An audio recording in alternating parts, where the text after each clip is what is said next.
Kita ke informasi beras, saudara. Distributor beras sempat menarik beras yang masuk dalam daftar beras oplosan di pasar tradisional Makassar.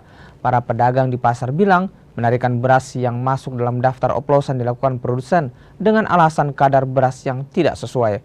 Ada laporan Wafik Asisah selengkapnya.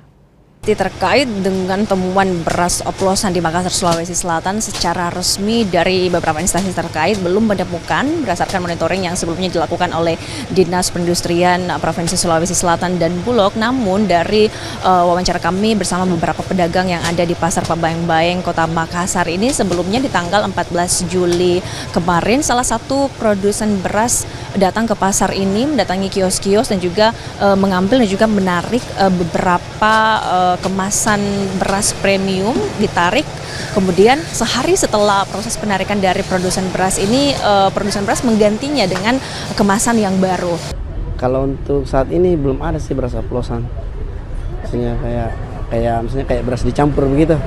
Iya, belum dapat. Tapi kemarin ada produsen yang menarik berasnya tidak, Pak? Maksudnya? Apakah ada produsen yang datang untuk menarik berasnya kemudian mengganti? Ada yang kemarin sih, itu dari beras, bisa sebut mereka. Nah, beras itu Fortune dari PT Wilmar. Nah, itu dia ditarik karena kadar berasnya dia cuma 99% katanya. Itu sih alasannya yang ku dengar, tapi tidak tahu juga bagaimana. Nah, tapi sudah diganti. Sudah diganti yang baru. Terus yang diganti yang baru, kapan diambil dan kapan yang diganti, Pak? Waktu berselang 1 hari saja. Gitu.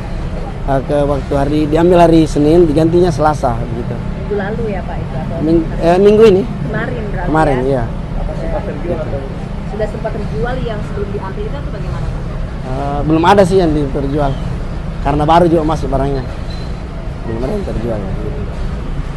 Selain itu, Dinas Perindustrian dan Bulog sebelumnya sudah juga melakukan pengawasan dan pemantauan di pasar-pasar tradisional dengan memonitoring beras medium dan premium. Ada tindakan tegas dari pemerintah agar kiranya masyarakat tidak mengalami kerugian dari beredarnya beras oplosan ini. Selain itu, masyarakat juga diminta untuk tidak panik dan juga bisa lebih jeli lagi ketika akan berbelanja kebutuhan beras di pasar ataupun juga di pasar swalayan.